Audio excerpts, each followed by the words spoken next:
something unpredictable, but in the end is right. I hope you have the time of your life.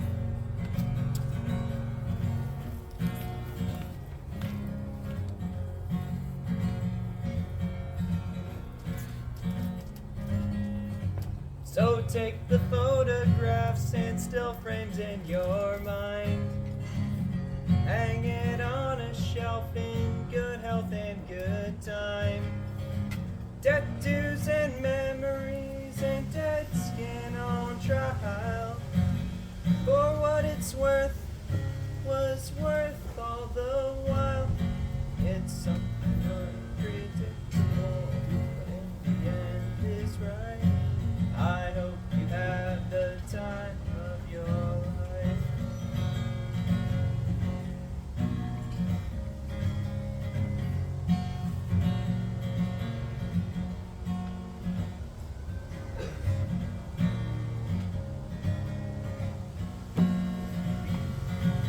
It's something unpredictable, but in the end is right.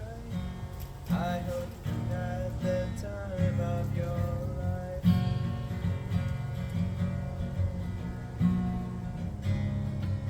It's something unpredictable, but in the end is right.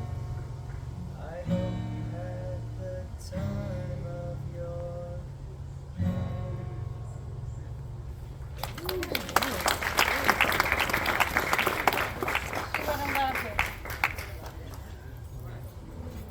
I hope so. Freddie Lynn Guy, the daughter of William Papa Bill and Eloise Fingelman, was born on August the 11th, 1948 in Houston at the Methodist Hospital. She was the middle child between her older sister LaVon Stavanoa and her younger sister Cheryl Oberman. She was named after her mother's brother, Uncle Fred, and I'm sure that these stories have been passed around today about how she was named after Uncle Fred, but if not, LaVon is going to tell us. I'm going to make her tell us today. She was a cheerleader for Needville High School, and she graduated in May of 1966. Freddie worked in the banking and retail automobile industry in accounting and finance. In 1969, she had her first son, Matt, who gave her 5 grandchildren, all boys: Trevor, Sam, Lance, Jackson, and Calvin.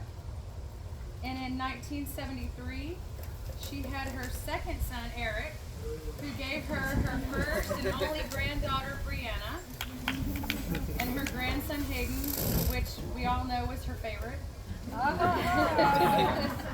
A few years later, she gained her final grandson, Josiah. A total of 2 grandchildren and 8 grandchildren.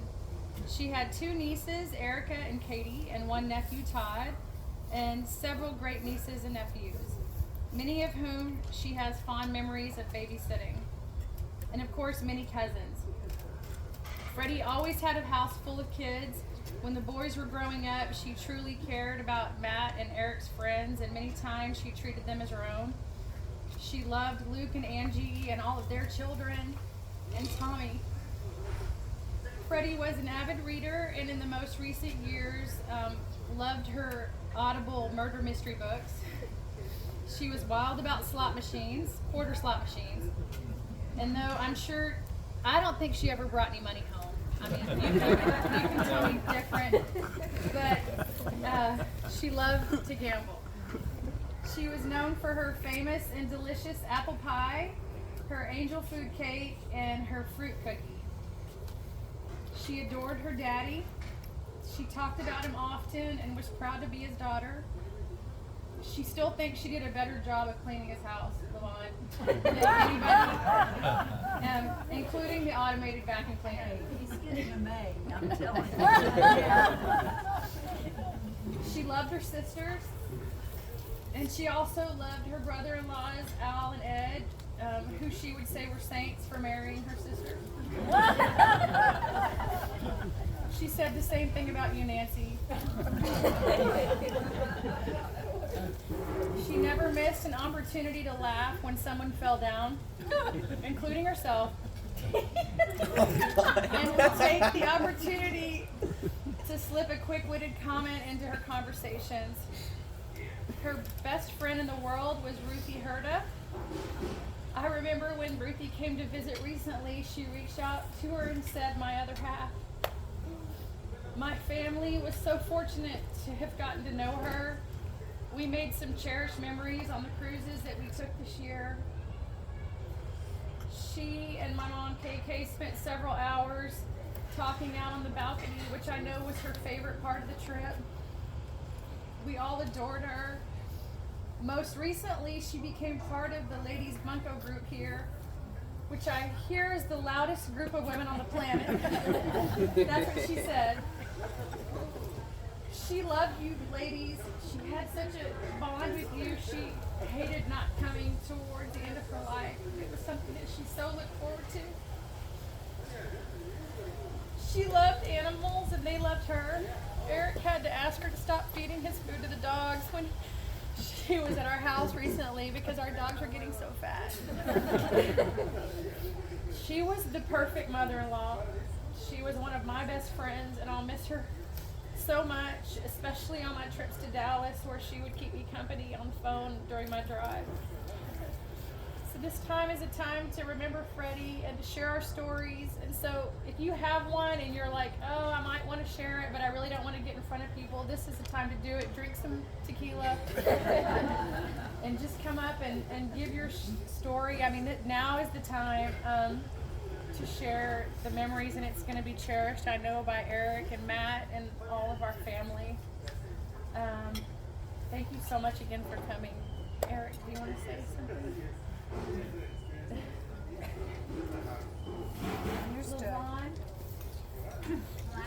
I'll talk from right here. you got to stand up though. I'm sorry.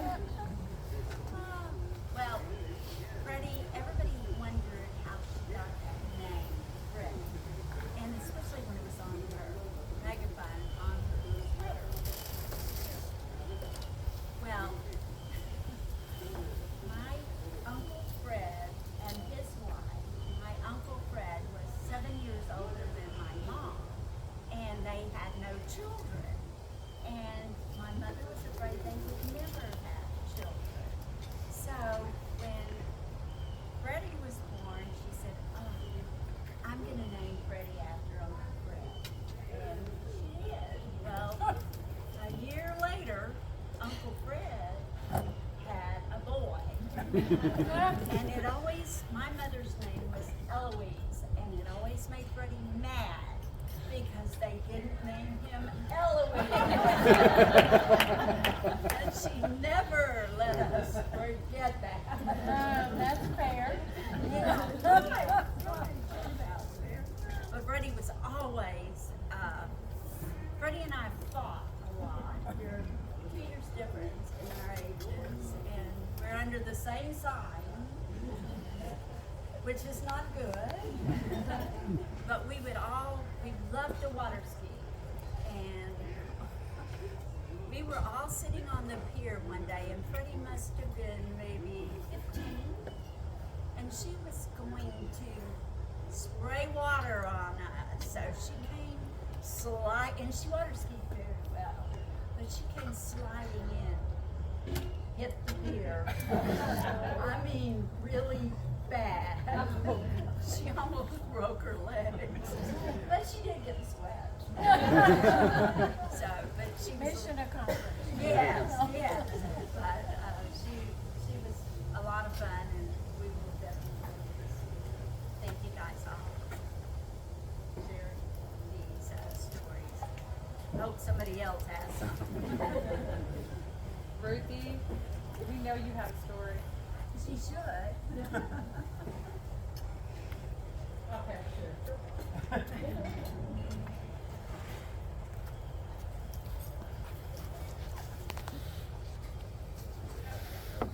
Yeah. Okay, so we're gonna do a champagne toast while people are thinking about their stories. You want to pass the glasses out? I'm probably going to do this. We'll fill them up and. So we have champagne and we have tequila shots. So you choose. We're going to give everybody something. So somebody has to have something in their hand. Stay hydrated.